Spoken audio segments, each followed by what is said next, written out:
here with another edition of No BS Reactions. Time to expand my boundaries and explore some new music. This time around, it's going to be a little different, as I am checking out a recommendation from one of my recent guests on Bleeding Edge Interviews, something I've never done before. So a couple weeks back, Preston Elliott and I spent some time chatting about Rush, and the topic kind of drifted into drummers in general, and one of the guys we talked about was Steve Smith. Now, Steve is normally known for his time with Journey during their classic period when they had a string of hits in the late 70s, early 80s.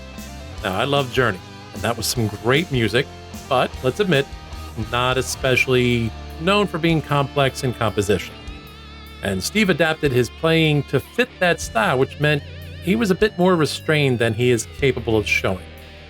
And that also means that a lot of folks out there might not really realize just how good he is. Now, I've been hearing for years that he is amazing, and he does a lot of stuff with jazz and jazz fusion, but I've never gotten around to actually seeking any of that out, so I've never heard it, never witnessed it. Well, Preston, who also raved about Smith's expertise behind the kit, just yesterday sent me a link to one of the Steve Smith solos. And I've been hoping someone would send me another drum solo, that is, to check out for a while, ever since I did the Godsmack drum battle. And this is the first one I've gotten. So I'm excited for this. I'm very excited to see what Steve Smith can do. So this is taken from his extended solo in Nights of Tunisia, is actually what it's called. And I actually, top of my head, don't know if that is a live album with a band, or just his stuff, or actually the title of this piece. I didn't look that up in advance. I was too excited to get to it as quickly as I could.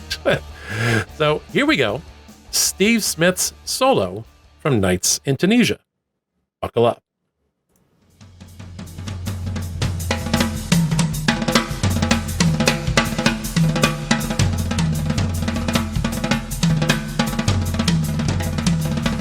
Now, I'm actually going to interrupt already because those of you who, one, have seen Neil Peart's drum solos before, and there's one of them from Germany that he did late in the career that's been making the circuit with the reaction channels for a while now.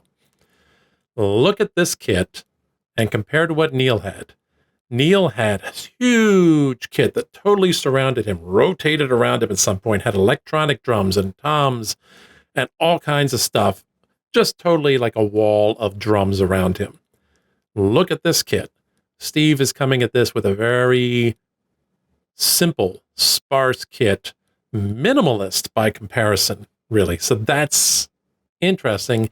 And it just kind of underlines that you really don't need all those drums to do a great solo.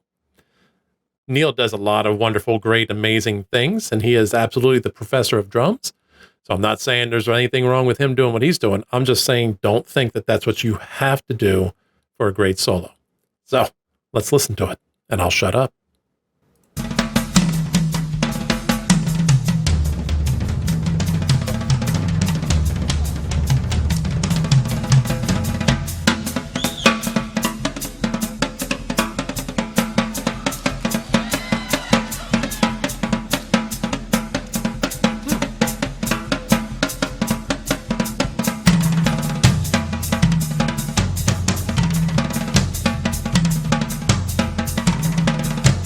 I just got to interrupt for a minute. I've never seen that before in any drum solo I've ever watched, that somebody would do what Smith just did, putting his elbow on the snare to get a different sound from it while he's still playing with the other hand. That is really cool. That is awesome. I've never seen that before. So kudos to him on that.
So this is interesting up to this point, and I wasn't sure what to expect going into this, but what I was anticipating being 13 minutes of drum solo, which would be amazing in and of itself, may in fact be a lot of soloing within a song. But up to this point, it was a lot of this feeling that it almost reversed the typical relationship between drums and the other instruments in the band, whereas the drums typically are kind of the basis and the backbone and the melodies and things like that were the primary focus that the other instruments were playing. And what we're seeing here was a lot of the drums being the primary focus, and those other instruments were playing almost additional percussive role, supporting the drums instead of kind of the other way around, which was very cool. It's not something I've really can say I've seen before. It's actually in some ways maybe a little similar to that Godsmack drum battle I looked at, where the drums were the focus, but the guitar and the bass kind of popped in there and did some support role and added a little bit of flavor here and there. That's what I heard these guys doing at first. And I thought, wow, that's really kind of cool if they continue to do that. Neil Peart has done that with his own stuff, with triggered sounds and melodies and stuff and recordings that he would set off while he was playing the drums solo. In this case, we've got a live band who are supporting Steve as the drummer by providing a little bit of percussive music, but it seems they're transitioning now into something that is more of a traditional song, where the instruments are sharing the spotlight a bit, with Steve still, of course, being a bit of focus because, well, where's the camera pointing? So back to Nights in Tunisia.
Holy shit, these guys are tight.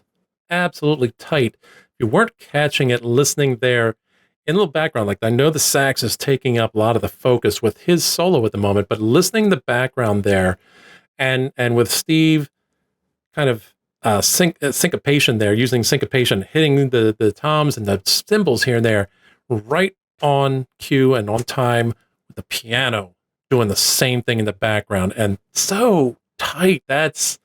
That's impressive stuff. That's, you don't see that kind of thing every day, and it's easy to miss it. And that's it's the amazing thing.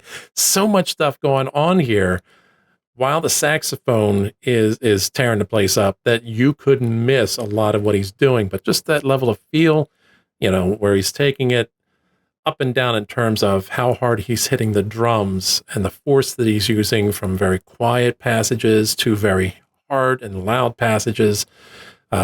Yeah, pretty amazing. This is pretty cool stuff. I'm digging this.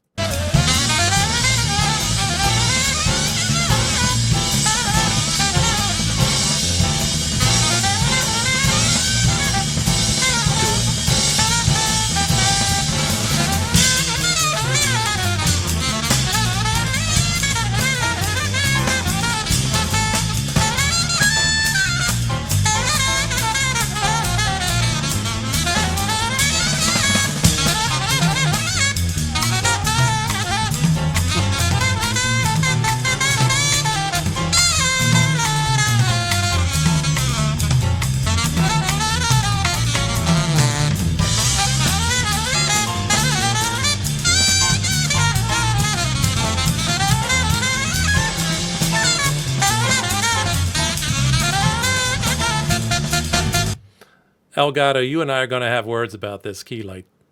Thing's brand new. Everybody's having the problem. We're going to have words. Sorry to interrupt all that music, but doggone it when the light switches off. I knew it was going to happen. It's just a matter of time. Anyway, back to the music.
Amazing. He makes it look so effortless, makes it look so easy as he's just all over the place, like he's even not even trying hard. And that's kind of amazing. He's using everything he's got to do so much.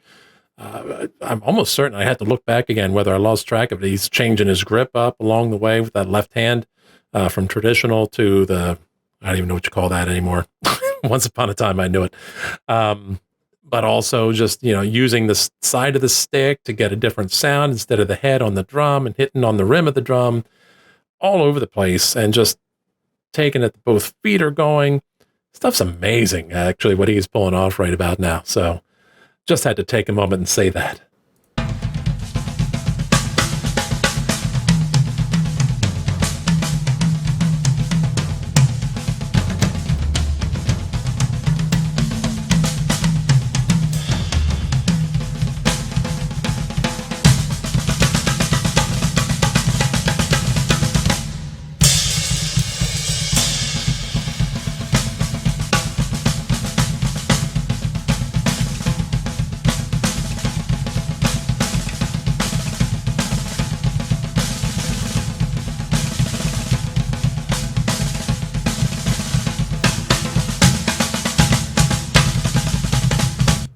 I have never seen anybody do a one-handed roll before. Never seen that. That was impressive. That was a one-handed snare roll. Never have seen that. Whew. Man, oh man, this dude's good.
Shout out to that bass player, too.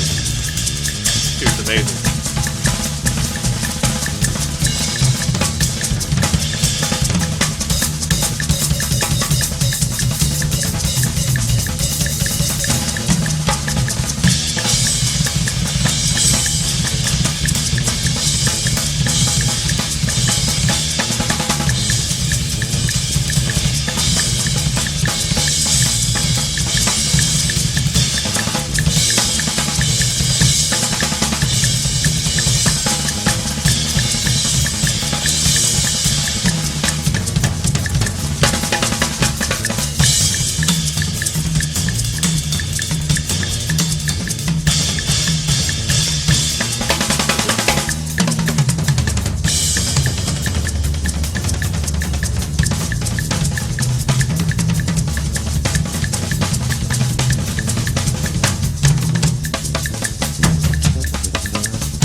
Ladies and gentlemen, Steve Smith, Jazz Legacy.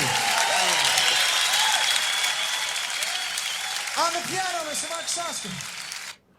Wow. What did I just witness? That was absolutely mind-boggling. Absolutely amazing. Yes. At this moment, I will say without hesitation that Steve Smith lives up to every bit of the reputation that I've heard and, of course, now witnessed. The dude is amazing. And wow, dude, how much were you holding back in Journey? I don't know if they let you rip in concerts. You guys had your heyday before I was able to get there. I was too young, but how much were you holding back? I wonder if that was painful at times or if you just enjoyed it. You probably enjoyed whatever you were doing. You know, you're a musician. You probably love it all, but wow. Okay. Preston Elliott, dude, my friend, you were absolutely on point with this. Good call, my friend. Thank you for sending me that video. I appreciate it. What more can I say? Steve Smith, every bit as good. That is absolutely on par with anything I've seen Neil Peart do. Easily among the best I've ever seen. And I can't say I'm claimed to have seen everybody. So I'm certain there's stuff out there I've missed. So out there, if you're watching this and you love drum solos and you love drumming, please send me more of this kind of stuff. I want to know who else out there is amazing. I love songs. I love music, but boy, I do love some damn good drumming. And holy shit, that dude is good. He is good. So absolutely. Thanks again, Preston. So if you enjoyed that, if you enjoyed the other stuff I'm doing, the interviews with the elites of the prog world, if you want to see more reaction videos to this or other stuff, I've been doing little rabbit hole things with Meshuggah and Cardiacs and Amorphous. Plan to continue doing that. Or if you just want to see some of the other fun proggy stuff I do, please the subscribe, the whole thing. Follow along in my little adventures in the progosphere. I'd love it to have you along for the ride. Social media links are below. Please check them out if you want to follow me there. Also, there's the link to my Live 365 station, The Expanse, all prog, all day, prog metal, prog rock, the whole schmageggy. On Sundays, we've got the Brain Salad Sunday, which is focusing only on the classic prog from the 60s and 70s. So maybe if the metal part's not your thing, you can check that out. That would be awesome to have you along on that ride as well. So, that's all I've got for you right now. Don't forget, never be afraid to deviate from the norm. Keep it proggy. And this is Super Dave, signing off.